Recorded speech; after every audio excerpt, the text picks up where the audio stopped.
Hey, my name is Owen Reed. I'm 32 years old, and the first thing I ever said to the woman who would become my wife was a lie that turned out to be the truest sentence of my life. It was a Thursday night in the middle of March, the kind of cold rain that doesn't fall so much as it leans on you. And I was walking back from the diner with a paper bag of leftover meatloaf under my jacket when I saw a man throwing a woman's suitcase onto the sidewalk in front of the brick building on Sycamore Street. The case hit the curb and burst open. Sweaters, a hairbrush, a framed photograph that skidded across the wet concrete and stopped face up in the gutter, catching the streetlight. She was on her knees in the rain trying to gather it all, and her landlord was standing over her with a cigarette in his mouth, telling her she had 5 minutes before he called the sheriff. I didn't know her name. I had never spoken a word to her in my life, and I heard myself say, loud enough that three people across the street turned around, "You can stop counting. She lives with me now."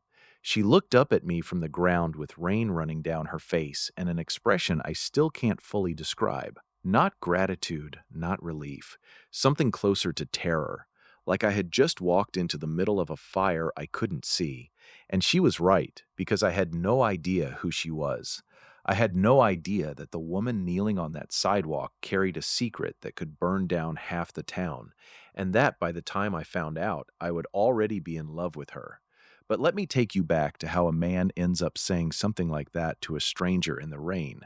I live in Marlow, Ohio, population 9,000 and shrinking every year the way small towns do, one shuttered storefront at a time. I own Reed Hardware on Main Street, a narrow building with a wooden floor that has been groaning under people's boots since 1946. My grandfather opened it. My father ran it until his heart gave out in the stockroom when I was 11 years old. My mother kept it going for 4 more years after that, and then she couldn't. That's the part of my life I don't talk about much, so I'll say it fast, like ripping tape off a box. When my father died, he left debt nobody knew about. My mother sold the house to cover it, and we moved into a rented apartment above a laundromat on Ashford Row. 2 winters later, the landlord decided the building was worth more empty than full. He raised the rent by $200 a month, knowing full well she couldn't pay it. And when she couldn't, he had our things carried out onto the sidewalk on a Tuesday afternoon in February while I stood there in my school jacket holding my mother's hand. I was 15. I remember exactly 3 things about that day. I remember the sound of the box with our dishes in it hitting the concrete. I remember a woman walking her dog past us and looking away so hard she almost stepped into traffic. And I remember my mother saying, in a voice so calm it scared me, "Don't cry in front of them, Owen, not one tear. They don't get that." We slept in the back of the hardware store for 11 weeks. I got the store running again at 19, and I never left it. My mother died 2 years ago in the spring in her own bed in a house I had finally been able to buy back for her, and I sat with her for the last 3 nights of it. After the funeral, I went back to work the next morning because I didn't know what else a person does. That's what my life looked like before that Thursday in March. Store opens at 7, store closes at 6, dinner at Ruthie's Diner 4 nights a week. Sunday mornings, I fixed things that didn't need fixing just to keep my hands busy. If you've ever built a whole life out of staying busy so you don't have to sit still, you already know exactly how quiet a house can get at 9 o'clock at night. I had seen her before. That's the part I didn't tell anyone for a long time. She had come to Marlow around Christmas, 3 months earlier, and in a town this size, a new face is an event. She rented the corner unit on Sycamore. She worked mornings at the county library shelving books and afternoons at the flower shop, and she never once, in 3 months, sat down at Ruthie's counter and talked to anybody. She'd order coffee to go. She always sat facing the door. She wore a gray coat that had been good once, the way a thing is good before it gets worn every single day for a year. And twice she had come into my store. The first time she bought a deadbolt and a chain lock and asked me if it was hard to install one on a door that already had a strike plate. The second time, she bought a flashlight, batteries, and a small fire extinguisher, and she paid in cash both times, and both times she counted the money twice before handing it over. I remember thinking she moved like someone who had learned to keep a door between herself and the world. But it wasn't my business, and I'm not the kind of man who makes other people's fear his hobby. So when I stood on that sidewalk in the rain and said the words that changed everything, I was not being noble. I want to be honest about that. Standing there watching Frank Delaney knock a woman's suitcase into the gutter, I wasn't seeing her. I was seeing a boy in a school jacket in February holding his mother's hand, being taught not to cry. Frank turned around with the cigarette still in his mouth. "The hell did you say, Reed?" "I said she's not homeless. She's got somewhere to go." She stood up slowly. Her hair was stuck to her cheek. Her hands were shaking so hard she couldn't get the suitcase latch closed, so she just pressed it shut against her chest. She said, very quietly, "You don't have to do this." "I know," I said. Frank laughed, and it wasn't a nice sound. "You want to explain this to the town. That's your business. But you should know what you're picking up." He flicked the cigarette into a puddle. "People been asking about her, Owen. Serious people. And if she's living under your roof, they're gonna come ask you." She flinched. I saw it. It was small, just her shoulders going tight, but I saw it. And that's when I should have asked a question, any question. Instead, I bent down, picked the photograph out of the gutter, wiped it on my sleeve, and handed it to her.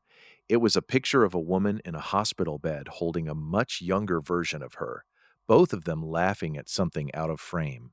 She took it with both hands like it was made of glass. "What's your name?" I asked. She looked at me for a long moment before she answered, "Nora." "Owen Reed, there's an apartment over my store. It's been empty since my mother died. It's got heat and a lock, and it isn't much else." She stood there in the rain with a broken suitcase and a soaked photograph and made a decision I don't think she wanted to make. She said, "Just for tonight." That was 340 days ago. She stayed for the rest of my life. The apartment above the store hadn't been opened in 2 years. When I unlocked it that night, the air smelled like dust and cedar and faintly like my mother's hand cream, and I stood in the doorway for a second longer than I needed to. Nora noticed. She noticed everything. "Whose was it?" she asked. "My mother's." "Then I shouldn't be here." She'd have thrown Frank Delaney's cigarette back at him and had you upstairs in 4 minutes flat, I said. "Believe me, she'd want the bed used." I gave her a towel, showed her where the water heater lever was because it sticks, and told her the radiator knocks around 2 in the morning, but it isn't a ghost, just old pipes with opinions. She almost smiled at that, almost.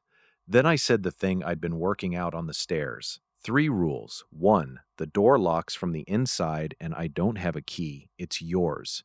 2, I don't come up unless you ask me up. 3, I stopped because rule 3 had sounded better in my head. 3, you don't owe me anything. Not rent, not explanations, not gratitude. If you want to work in the store, I'll pay you what I'd pay anybody. If you don't, that's fine too. Nora set the suitcase on the floor. She was still wearing the wet coat. "Why?" she asked. "Why me? You don't know one thing about me." "That's true. So why?" I could have told her about February, about the box of dishes, about my mother's voice saying, "Don't cry in front of them." Instead, I said, "Because somebody should have said it to us, and nobody did." She didn't ask what that meant. She just looked at me for a long moment, and then she said, "Owen, whatever Frank told you about people asking questions, he wasn't lying. All right, you should be worried about that. Probably you're not. Not tonight," I said. And I went downstairs and locked up the store and drove home and sat in my truck in my own driveway for 11 minutes without turning off the engine, thinking about what a man does when he's just handed his mother's apartment to a woman whose last name he doesn't know. She came down at 6:40 the next morning. I know because I was already in the shop replacing the seal on the walk-in cooler out back, and I heard the stairs. She had the gray coat on and her hair pulled back, and she looked like she hadn't slept more than an hour. She said, "I want the job. You've got it. I need to tell you what I'm good at first, because you're going to think it's strange." She looked around at my store, at the buckets of stripped screws, the invoices I kept in a shoebox under the register, the paper ledger with the rubber band around it. "I'm good at numbers," she said. "Not adding, finding. If there's something wrong in a set of books, I'll find it. It's the only thing I've ever been the best at. I laughed. Then you're going to hate what's under my register. She didn't hate it. She sat down on an upturned bucket with that shoebox in her lap and stayed there until 3 in the afternoon. And when I came back from a delivery, she had made 11 neat stacks on the counter and she was completely still, staring at them. Owen, she said, do you know your supplier's been charging you twice for freight? What? Not every order, about 1 in 5 going back, she checked. 26 months. Small enough you'd never catch it. It's $4,011. I stood there holding a box of PVC elbows like an idiot. How'd you find that in 6 hours? She said, without any pride in it at all. Because I used to do it for a living, finding it. That was the first crack in the wall. It took another 5 weeks for the rest. What I remember about those 5 weeks isn't the money she saved me, though she saved me plenty. It's the small things. The way she started leaving the shop lights on the low setting in the evenings because she said the store looked lonely from the street. The way she taught herself the whole hardware inventory in 9 days out of what looked like pure stubbornness, and then started explaining thread pitch to farmers twice her age who had come in expecting me. The way she never sat with her back to the door, not once, not even at Ruthie's when I finally talked her into a Sunday breakfast. She laughed for the first time on a Tuesday in April at absolutely nothing. I dropped a bag of birdseed and it split, and about 40 pounds of millet went across the floor, and two of the birds outside came right in through the propped door like they'd been waiting all their lives for it. And she laughed so hard she had to hold the counter. I stood in the middle of the mess and thought, with a clarity that frightened me, oh no. Because that's when I knew. And I want to tell you something honest here. The kind of thing you only say out loud when the story's already over. I had spent 17 years being the man who fixes what's broken. Everybody in Marlow knew that. Storm takes your gutter down, call Owen. Furnace dies at Christmas, call Owen. It's a good thing to be, and it's also a very convenient place to hide, because if you're always the one holding the ladder, nobody ever asks what you're standing on. Nora asked. Third week of April, closing time. She was counting the drawer, and she said, without looking up, you never talk about yourself. Nothing to say. You said nobody said it to us. The first night, us. I stopped sweeping, and I told her. The whole thing. The stockroom and my father's heart, and the debt nobody knew about, and February on Ashford Row, and the 11 weeks we slept in the back of this very store, right there where the paint shaker is now. She listened all the way through without moving. When I finished, she was so pale I thought she was sick. Ashford Row, she said. Yeah, the building on Ashford Row. Who was the landlord, Owen? Ashford Property Group. They own half the rentals in this county, and about a third of the ones in the next one over. Why? She put the money down. Her hands were shaking exactly the way they had been shaking on the sidewalk in the rain, and she said, because my name is Nora Ashford. Gerald Ashford is my father. The store got very quiet. You could hear the compressor kick on out back. I have replayed the next 30 seconds of my life more times than I can count, because I could have gotten it very wrong. What I actually said was, okay. She stared at me. Okay? You've been sleeping over a hardware store and buying your own groceries, and you cried in the stockroom in March when you thought I couldn't hear you, I said. So whatever being Gerald Ashford's daughter means, it doesn't mean what people would think it means. So, okay, tell me the rest. And she sat down on the bucket, the same bucket, and she told me the rest. She had worked for her father for 6 years, not as a figurehead, as an actual analyst, the one who ran the numbers on every property the company touched, because she was the only person in that building who could look at a spreadsheet and see a lie in it. 2 years ago, a building her father owned on Kestrel Street in Dayton had a fire. Electrical, third floor. Everybody got out except a man named Walter Boyd, 79 years old, a retired school bus driver who used a walker and lived in 3C. The inspection reports filed with the county showed the wiring had been brought up to code 14 months before the fire. Nora had found the real invoices. The work had never been done. The money had been moved to a different line item. and the report had been signed by an inspector who took $11,000 from a shell company Gerald controlled.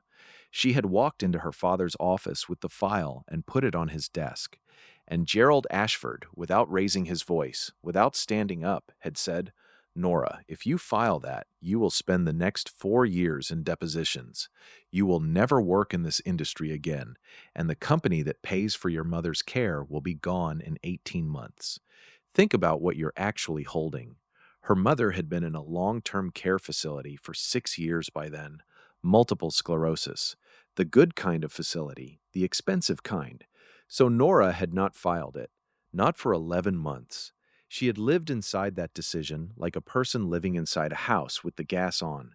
And then her mother died in February of last year, and 13 days after the funeral, she made copies of everything, took the originals, walked out of the office at 4 in the afternoon, and never went back. "So file it," I said. I tried. She said it flatly. 6 weeks after I left, the file went to the county prosecutor's office. 2 weeks later, I was told there wasn't sufficient documentary evidence to proceed, and that the originals of the invoices I'd submitted couldn't be authenticated. My father had already had 11 months to clean everything upstream. Everything I have is a copy, and a copy of a document is worth nothing if the original doesn't exist anymore. And the inspector moved to Arizona in September, retired at 51. I sat down on the floor with my back against the counter because I needed to. "So why are you in Marlow?" "Because Marlow is where the next one is," she said. And that's when she told me about the Riverside project. Ashford Property Group had bought the 4 blocks between Sycamore and the old rail yard in November. 311 residential units, most of them the cheapest housing in the county, most of them full of people who had lived there 30 years. The plan was a mixed-use redevelopment, and to get it, Gerald needed the Marlow Town Council to approve a zoning variance and a tax abatement in a public hearing scheduled for the 12th of June. And Nora had come here, quietly, with a suitcase and a gray coat and cash in her hand, because she believed that somewhere in the Marlow permit office there were original documents connecting the Kestrel Street inspector to Riverside.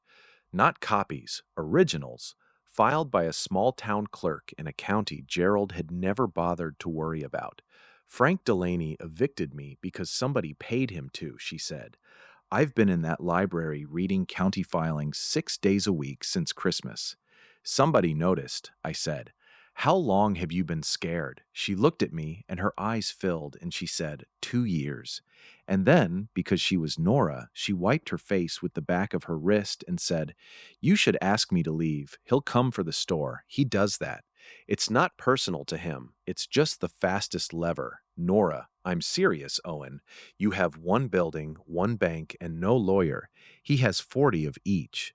I stood up. I walked over and I crouched down in front of the bucket so she'd have to look at me. "The first night, I told you 3 rules," I said. "Here's a fourth. Nobody carries a box out of this store onto that sidewalk. Not yours, not mine. Not ever again." She started crying then, properly, the way people cry when they've been holding it for 2 years. And I did the only thing I knew how to do, which was sit down next to her on the floor of my own hardware store and not say a single word until she was done. May was the good month. I want to put it down because everything after it was hard. She moved the ledgers to the kitchen table upstairs and started inviting me up in the evenings to go over them, which was a lie we both agreed to tell, because the ledgers took 40 minutes and we sat there until 11. She cooked, badly at first, then very well, and she got competitive about it, which I found unreasonably wonderful. She hung her mother's photograph by the window and told me her mother's name was Mary Ann, that she had been a piano teacher, and that she kept a running list of things she'd do when she got better. 206 of them, and number 4 was learn to make a proper pie crust. So Nora learned to make a proper pie crust. It took her 3 weeks. I ate every failed one. On the 22nd of May, we drove out to the reservoir because she said she hadn't looked at anything further away than a street corner in 2 years, and we sat on the tailgate of my truck and watched the light go down, orange over the water. She said, "Can I ask you something rude?" "Sure." "Why has nobody married you?" I laughed so hard I nearly went off the tailgate. That's rude? In Marlow it is. Ruthie asked me about it on Sunday like she was investigating a crime.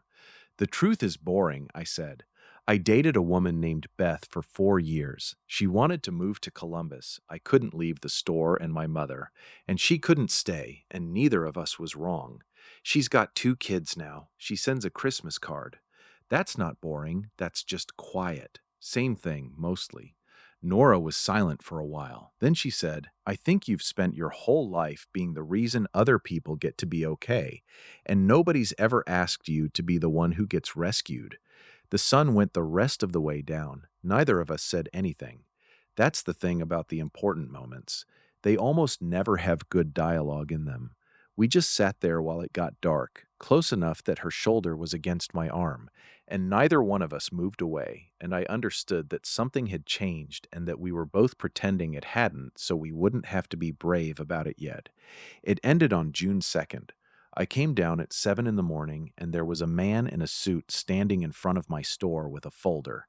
He introduced himself as counsel for Ashford Property Group and handed me 2 documents. The first was a notice that the note on my building, which I had refinanced through Marlowe Savings 4 years ago to replace the roof, had been purchased by an entity called Bellamy Holdings, and that the new holder was exercising a clause I had never read carefully, the one that lets a lender demand the full remaining balance on sale of the note. $91,000, due in 30 days.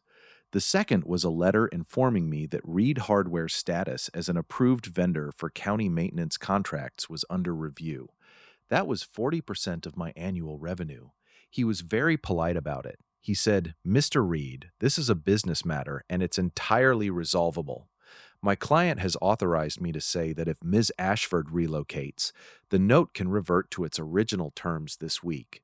I stood in my own doorway holding $91,000 of paper, and I said, tell him she's not for sale, and neither is the roof. He nodded like he'd expected it and got in his car. When I turned around, Nora was on the stairs. She had heard all of it.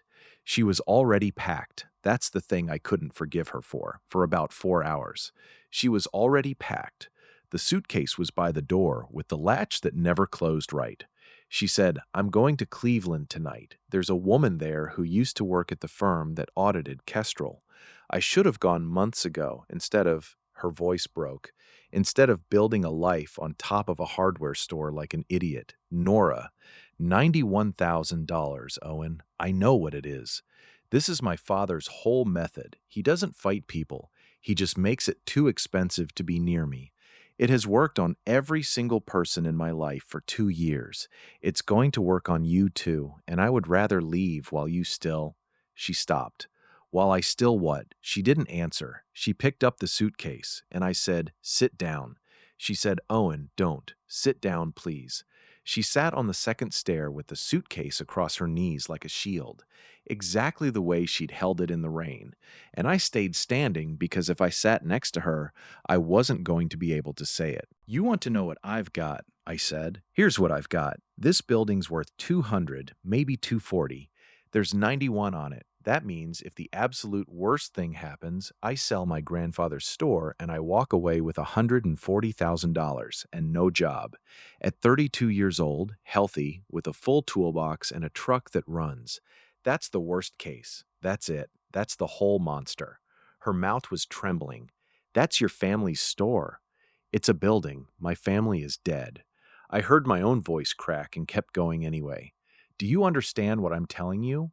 He's not threatening my life. He's threatening my inconvenience.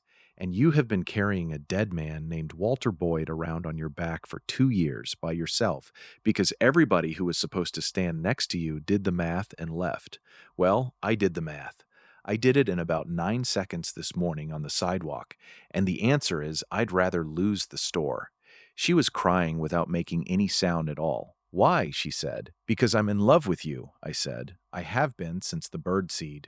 And Nora Ashford laughed and cried at the same time, and the suitcase went off her lap onto the floor and burst open again the way it always did, sweaters everywhere. And she stood up on the second stair, which made her exactly my height, and she took my face in both her hands and kissed me. I had thought about it a great deal. I want you to know it was better. Then she pulled back about 2 inches and said, with her forehead against mine and her hand still shaking, 30 days. 30 days, I said. Then let's go find the original. Here's what we did with those 30 days, and I'll be quick, because the boring part is where the whole thing was actually won. The Marlowe Permit Office keeps paper records in the basement of the municipal building going back to 1961 because the county's digitization grant ran out in 2009 and nobody ever finished. Nora had been reading the digitized files at the library for 5 months. She had never asked what was in the basement because you can't ask a question like that without somebody remembering that you asked it. So I asked it, not her, me, Owen Reed, whose grandfather's name is on a brass plaque in that same building for donating the flagpole in 1954, and who had replaced the sump pump in that exact basement 2 years ago for free because the town budget was short. Deb Hollis has run that office for 26 years. I brought her a coffee from Ruthie's and I told her the truth, all of it, Walter Boyd included. And Deb listened with her arms folded. And when I was done, she said, "The Riverside file came through here in November, sat on my desk 11 days. Then she said, original inspection certifications are filed with the surety bond documentation. Nobody ever looks at the bond file, Owen. It's the most boring paper in this building. It took 9 nights, after hours, with Deb sitting right there because she wouldn't let us touch a record unattended. And I have never respected anyone more. On the ninth night, at 11:40, Nora made a sound I'd never heard her make. The Riverside Preliminary Structural and Electrical Certification, filed November 14th, original wet signature, was signed by the same inspector who had certified Kestrel Street, Kenneth Marsh, the man who retired to Arizona at 51, signed 6 weeks after he moved, and attached to the bond file, because a surety company requires proof of payment for certifying work, was a copy of a wire transfer confirmation from a company called Bellamy Holdings, the same name that was on my note. Nora sat back on her heels on that concrete floor with the paper in her hands and said very quietly, "He used the same shell company to buy your building that he used to buy the inspector." I said, "So he tied himself to it, to come after me. He didn't think anybody in Marlowe would ever look." She started to laugh, and then it turned into something else, and Deb Hollis handed her a tissue from her cardigan pocket without a word.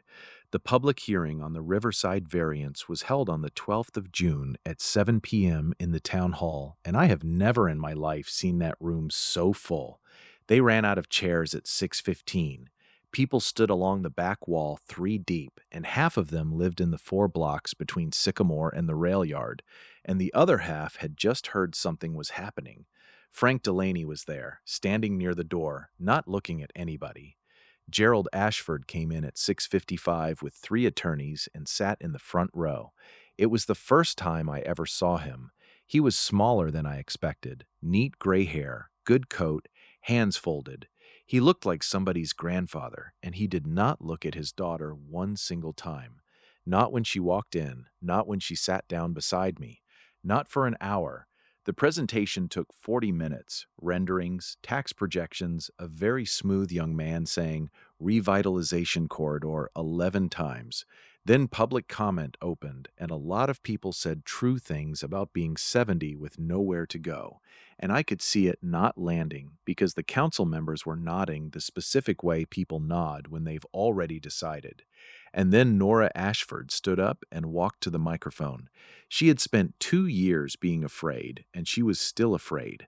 I could see the paper shaking in her hand from 20 feet away. She said, "My name is Nora Ashford. Gerald Ashford is my father. I worked as senior financial analyst for Ashford Property Group for 6 years." The room made a sound like a held breath letting go.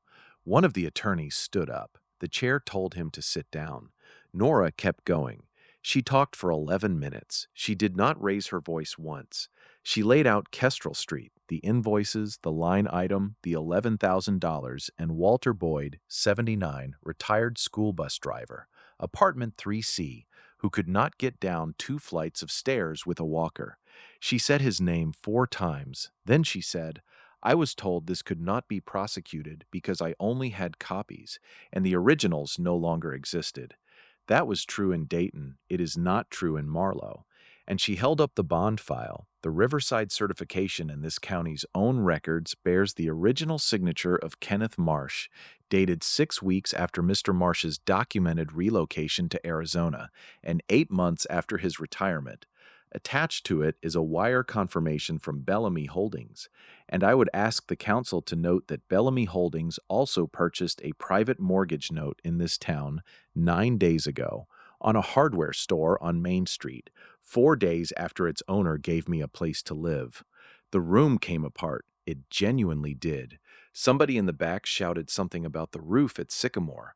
A councilwoman named Pat Reyes leaned into her microphone and asked, in a completely different voice than she'd used all night, whether the applicant's counsel would care to comment on the signature date. And Gerald Ashford stood up. He turned around, not to the council, to the room, and he looked at his daughter for the first time in 2 years, and he said, "Nora, your mother would be ashamed of you." I was already halfway out of my seat when Nora put her hand flat on my chest without even turning her head, and she said into the microphone, calmly, "My mother had a list of 206 things she wanted to do when she got better. You never read it. I did. Number 141 was apologize to the Boyd family." She paused. "She wrote that in March. She died in February. She wrote it before I ever showed you the file. She knew, Dad. She knew for a year, and she was too sick to do anything about it. So she wrote it down and hoped one of us would." Gerald Ashford stood there with his mouth slightly open in front of 400 people. Then he sat down, and he put his hand over his eyes, and he did not speak again. The variance was tabled. That's the unromantic truth, not denied that night. Tabled pending review, because that's how town councils work. But the county prosecutor opened a file on June 19th, the state got involved in August, and by November, Kenneth Marsh had agreed to talk, and there is not much left of Ashford Property Group now except attorneys. The Riverside blocks were bought in March by a housing trust. Everybody stayed. Frank Delaney sold his buildings and moved to Florida, and I have never once wondered how he's doing. Bellamy Holdings dissolved in September. My note went back to Marlowe Savings at the original terms, which I still pay every month, on time, like a normal person, from a store that still opens at 7. And on a Tuesday in October, a woman named Denise Boyd drove up from Dayton and stood in my hardware store and held both of Nora's hands for a long time. She said her father had been a bus driver for 31 years and that he never once in all those years drove past a kid standing at the wrong stop. She said, "He'd have liked that about you, not driving past." Nora and I got married in April, in the back of the store, because it turns out you can do that if the pastor's willing and the space is clean. 11 people. Deb Hollis cried the hardest. Ruthie catered it, which meant meatloaf, which was correct. Nora wore a blue dress and her mother's earrings, and she carried a photograph in her left hand the whole way, and nobody thought it was strange. I stood there in the exact spot where a 15-year-old boy slept on a stack of moving blankets for 11 weeks, and I married a woman I met in the rain. Sometimes, when the store is closed and the low lights are on and Marlowe has gone quiet the way it does around 9, I think about what a strange, thin thread the whole thing hung on. If I had taken the other way home from Ruthie's that night, if I'd been 40 seconds later, if I'd been the man who looked away, like the woman with the dog on Ashford Row in February. Nora says I'm wrong about that. She says the thread wasn't thin, it was just old. That it started the day a boy watched a box of dishes hit the concrete and decided, without knowing he'd decided, that he would never in his life be a person who kept walking. Maybe she's right. She usually is about numbers, and I've stopped arguing with her about the rest. But I'll tell you what I actually believe, and then I'll let you go. I believe most of us think rescue is a big thing. A courtroom, a speech, a check that clears. It isn't. It's almost never that. Rescue is one person on one ordinary sidewalk in the rain who decides that whatever happens next is going to happen to two people instead of one. I didn't know her name. I didn't know her father, or her secret, or what it was going to cost me. All I knew was that somebody's things were on the ground.